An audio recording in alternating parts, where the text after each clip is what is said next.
네, AI 기반 공시 뉴스를 분석하는 시간입니다. 도움 말씀에 다큐 뉴스 조우진 대표와 함께합니다. 대표님, 안녕하십니까? 안녕하세요. 네, 오늘 아침 어떤 뉴스와 공시가 나왔는지 화면부터 살펴보겠습니다. 네, KG 컨소시엄이 쌍용차 인수를 위한 투자 계약을 체결했습니다. 화성산업이 보통주 230만 원 주를 소각 결정했습니다. 신한금융투자가 현대오토레버 2분기 예상 영업이익을 253억 원으로 추정했습니다. 바이오로그 디바이스가 최대 주주를 EM+로 변경했습니다. 네, 대표님 오늘 신한금융투자에서 실적 시즌에 대한 예상 리포트가 나온 것 같은데 어떤 내용이죠? 예, 현대차 그룹의 이제 소프트웨어 기업이 이제 현대오토에버에 대해서 이제 목표 주가와 이제 그 전망을 갖다가 발표했습니다. 현대오토에버는 작년 12월쯤에 현대차 그룹의 현대오토웨버 외에 다른 두 개사를 합쳐가지고 출범한 회사입니다. 그래서 이제는 이제 그 자동차라는 완성차라는 것이 단순한 이제 내연기관차를 넘어서 전기차, 자율주행차로 갔다는 의미는 뭐냐면은 그 자동차 자체가 소프트웨어가 아주 중요한 사업이 됐다라는 뜻이죠. 그래서 테슬라가 이제 각광을 받는 여러 가지 이유가 있지만 그중 하나는 테슬라가 각 부문별로 이제 동작하는 소프트웨어를 OS를 하나의 OS로 이제 굴린다는 점에서 그 테슬라의 강점이 있습니다. 그래서 마찬가지로 애플이 전 세계 OS의 강자라고 할 수 있는 애플이 그 애플카에 뛰어든다는 자체도 그만큼 이제 자동차 산업이 바뀌었기 때문에 플랫폼이 바뀌었기 때문에 이제 애플이 뛰어들 여지가 생겼고 애플의 강점이 이제 부각될 여지가 생겼기 때문에 애플이 애플카를 만들기로 한 것입니다. 그래서 그만큼 현대오토에버가 중요한데요.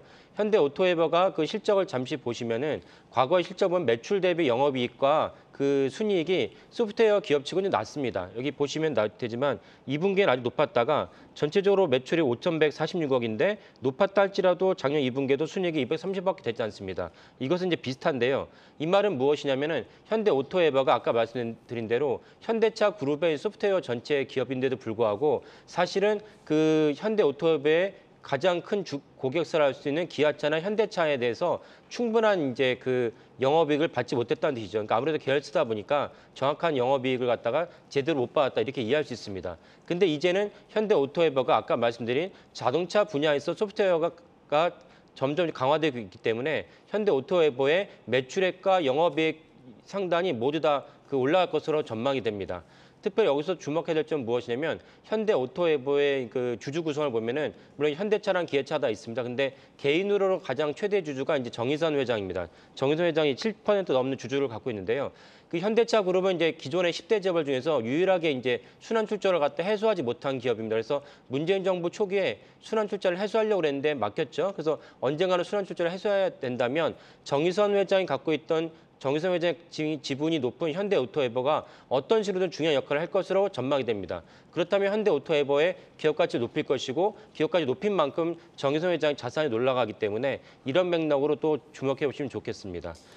네, 현대차 그룹의 주요 소프트웨어 계열사죠. 현대오토에버 전장이 확대되면서 좀 관련해서 주목해보자라는 말씀을 주셨습니다.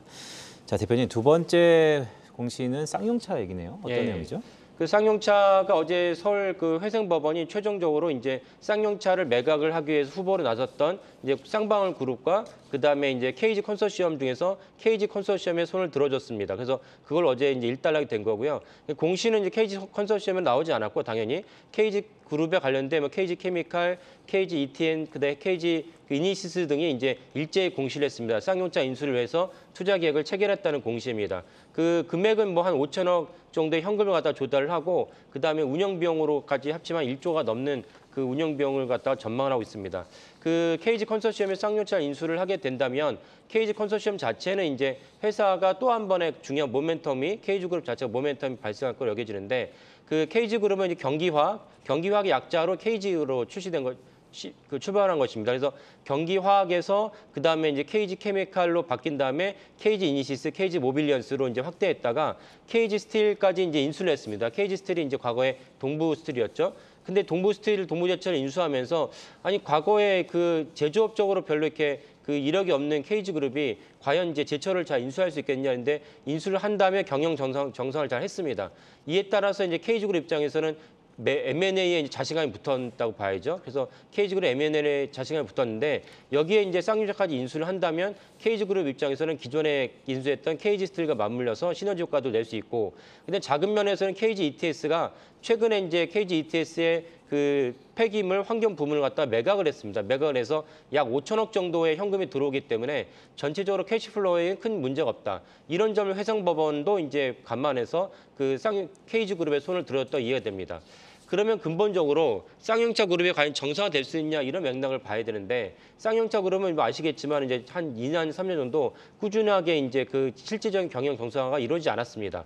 경영 정상화가 이루어지려면은 최소 1년에 한 번씩 신차를 내놔야 되고, 그리고 아까 말씀드렸다시피 지금 완성차, 내연기관차가 전체적으로 전동차, 전기차로 전환하고 있기 때문에 쌍용차도 그에 따른 준비를 해야 되는데, 경영진이 사실은 그 대주가 공백 상태였기 때문에 이런 전환을 하지 못했습니다. 그래서 전망으로는 쌍용차가 중국에 있는 게 BYD랑 손을 잡고 만약에 전동화를 잘 이뤄낸다면 쌍용차는 또 한 번의 점프업이 가능하고, 그렇다면 KG그룹의 이번 승부수도 효과적으로 볼 수 있다 이렇게 전망할 수 있습니다. 다만 어제까지는 KG그룹에 관련된 컨소시엄에 관련된 KG 이니시스, 모빌리언스, KG ETS 등이 주가가 올랐었는데, 정작 이 회생법원의 발표가 나자마자 주가가 이제 폭락을 한 상태입니다. 이유는 우리나라 주식 상황 때문에 그런데요. 우리나라가 KG그룹이 정말로 선정이 됐으면은 이게 주가가 올라가는데 올라가지 않고 모멘텀이 떨어졌다 보는 것이죠. 그래서 주가가 하락했는데, 그런 장기적으로는 아까 말씀드린 대로 KG그룹이 KG 쌍용차를 갖다가 정상화한다면 해당 그룹의 주가는 다시 우상향할 것으로 전망합니다. 네, 쌍용차 관련돼서 주주분들의 근심이 좀 많은데 그래도 점차 방향성이 좀 명확해지는 것 같습니다. 네, 도움 말씀에 타큐현저 조호진 대표였습니다. 대표님 고맙습니다. 예, 감사합니다.